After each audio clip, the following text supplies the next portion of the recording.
नमस्ते विद्यार्थियों, मेरे YouTube चैनल पर आप सभी का स्वागत है। आज का अपना जो टॉपिक है वो है शब्द शक्ति।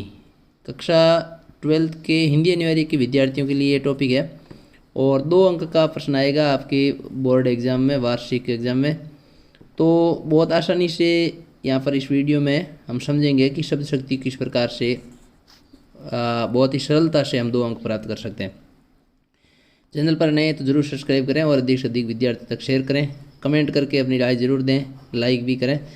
तो शब्द शक्ति का अर्थ होता है शब्द प्लस शक्ति, यानी शब्द में जो शक्ति होती है वो शब्द शक्ति है। जैसे कि यहाँ पर परिभाषा है, शब्द में निहित अर्थ प्रकट करने की शक्ति या कार्य या व्यापार को शब्द शक्ति कहते हैं। यानी कि शब्द में कितनी शक्ति है, क्या है। जैसे हम बोलते हैं तो हम कैसा बोलते हैं वो असर करता है, प्रभाव होता है उसका। उसी प्रकार के शब्द का भी प्रभाव होता है। शब्द कैसा है, भारी है, हल्का है, जैसा हम उपयोग करते हैं शब्द का वैसा ही वो अर्थ भी देता है साहित्य में। तो ये परिभाषा थी और 3 प्रकार की होती है। अब प्रकार पर चलते हैं आगे। भेद, तो 3 प्रकार होते हैं शब्द शक्तियों के, अभिधा, लक्षणा और व्यंजना। अभिधा का जो शब्द है वो है वाच्यार्थ, वाचन से अर्थ निकलता है, जो जैसा बोलते हैं वैसा, ज्यों का त्यों। लक्षणा में लक्ष्यार्थ होता है, लक्ष्य से अर्थ निकलता है, लक्षण आधारित होता है। व्यंजना में व्यंग्य अर्थ पर व्यंग्य से अर्थ निकलता है, जैसे ताना कस दिया किसी ने, कोई ने कटाक्ष किया, तो कहने का अर्थ है अप्रत्यक्ष रूप से, इनडायरेक्ट रूप से, तो वो होता है। अब हम आगे चलते हैं और अभिधा के भी 3 शब्द होते हैं विद्यार्थियों, वाचक शब्द बोलते हैं जिनको 3 प्रकार के होते हैं ये। रूढ़, जिसका खंडन है वो, जैसे पानी है, घर है। यौगिक शब्द होता है जिसका खंड हो, जैसे घर वाला तो घर प्लस वाला।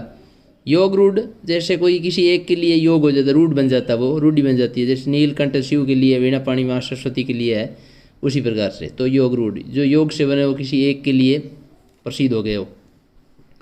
अब अभिधा कैसे पहचान सकते हैं, तो इसका सांकेतिक अर्थ वाले शब्द आते हैं व्याकरण के आधार पर, जैसे लुहारी ने लुहार है, सुनार है।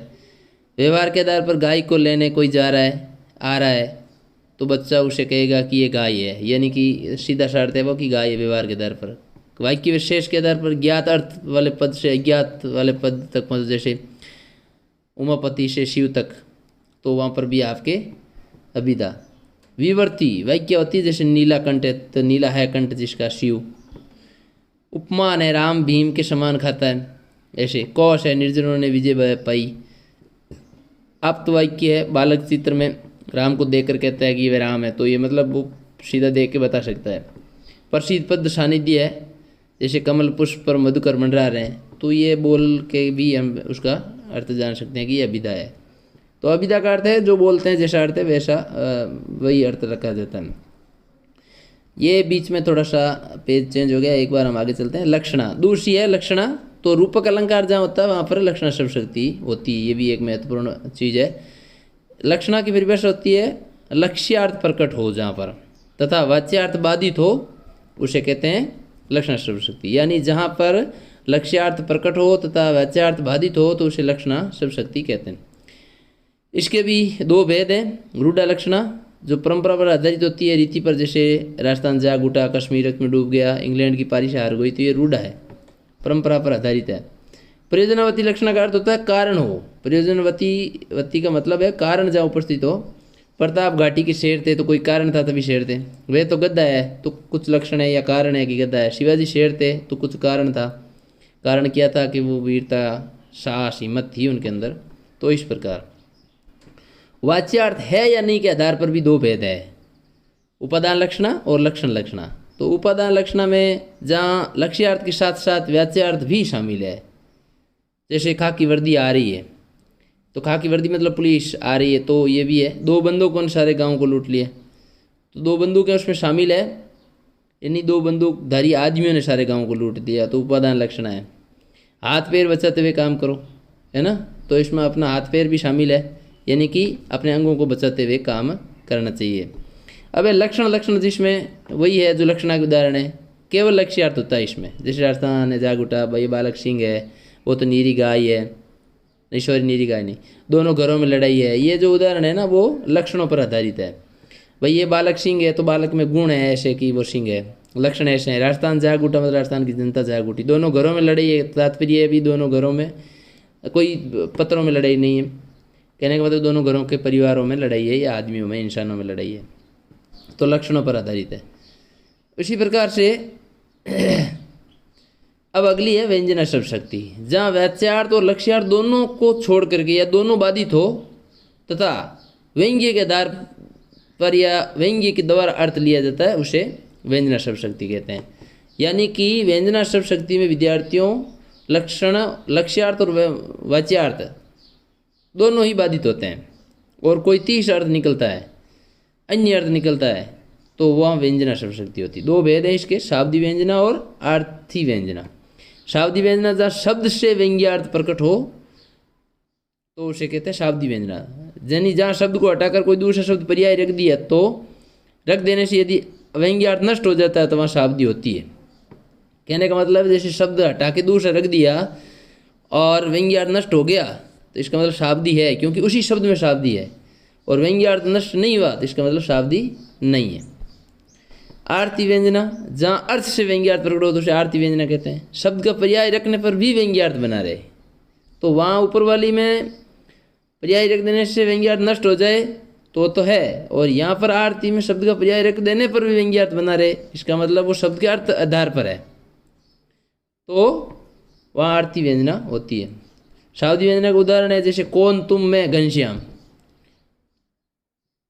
तो वर्षो इत उत जाय।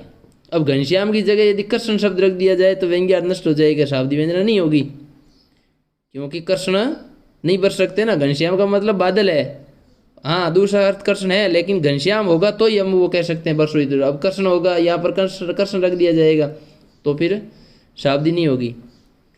भिक्षुक को गीत गिरजे मांगन गयो बलि द्वारी, तो शाब्दी व्यंजना है।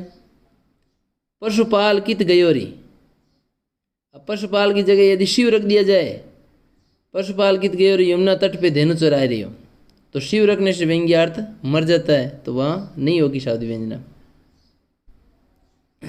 इस प्रकार अब इसके एक दो उदाहरण और भी है जो यहाँ पर है।